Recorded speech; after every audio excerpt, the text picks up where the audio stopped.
Ayan na nga guys, nagsisimula na nga si ma'am mag-check ng attendance at magsisimula na ang klase niya. Let's go! So yun, magandang umaga guys!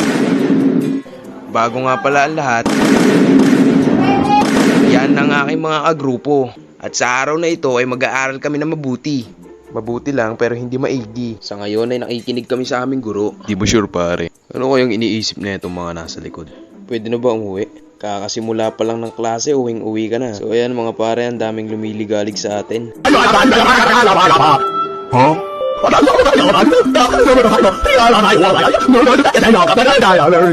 Huh? So sa araw na ito ay nakakaramdam na kami ng init. Init na sana hindi na maulit. At nangangawit na ang aking puwit. Yan, so medyo nagigets naman namin yung tinuturo ni ma'am. At dito nga guys, at nilabas na ni Edmar ang kanyang lisensya. At pinapakita sa buong klase na mayabang siya. Pinagyayabang niya yung lisensya niya. Wala namang side mirror yung motor niya. Sa sobrang yabang niya guys, siya na mismo pumupunta sa mga checkpoint at nagpapahuli. Yan guys, kung nakikita nyo, pinagyayabang niya yung lisensya niya.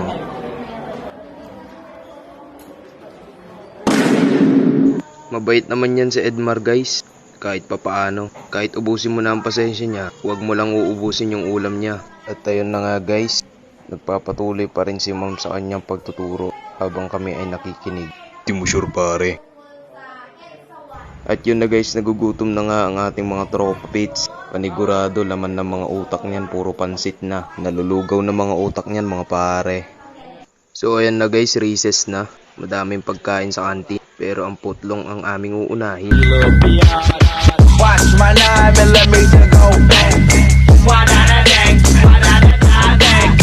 Watch my 9mm go bang.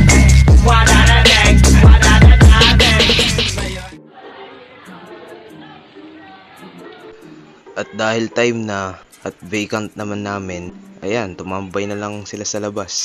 Wala silang magawa eh. Kumusta na kaya yung mga project ng mga yan? So yun guys, kaya pagbutiin nyo na lang yung pag-aaral nyo. Especially, hindi nyo makikita yung halaga nyo kung wala kayong kwenta. Hindi nyo ba alam na donut yung earth? Tsaka isa pa mga pare, alam nyo ba kung saan nakalagay yung mga tenga ng kalapati? Di nyo ba alam mga pare na maaalala mo yung isang bagay na nakalimutan mo pero yung nakalimutan mong bagay hindi mo na maalala? So medyo matagal yung tropa pits nating isa na bumili ng magkain dun sa kantin. Habang inaantay natin ay pag-uusapan muna natin ang theory at conspiracy sa Mars. Ready na ba kayo guys? Hindi nyo ba alam na yung Mars, yung original na planet Earth? Hindi nyo ba alam na nagkaroon ng nuclear war doon sa planet Mars? Kaya walang mga structure doon dahil nabura. Before that, let me explain something. So bago magkaroon ng nuclear war doon sa planet Mars, ay lumikas na ang mga tao papunta sa closest planet, which is yung Earth. Kaya walang structure sa Mars kasi nagkaroon ng nuclear bomb. Basta gawa-gawa ko lang yan.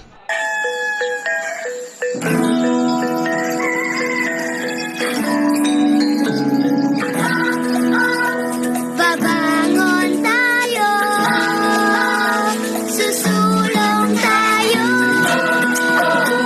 Babangon tayo, susulong tayo. Magbabanat ng buto, todo-todong pagkakayon. Dahil pag may tinanim, tiyak na may aanin. Tanim na kape ay di sa tulong nyo di susuko. At ang pagbangon natin ang gigising sa mundo. Babangon tayo, susulong tayo.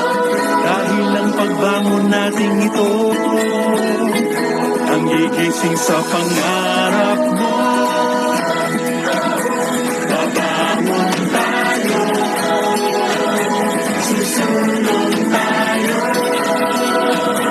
babangon tayo, susulong tayo. babangon tayo.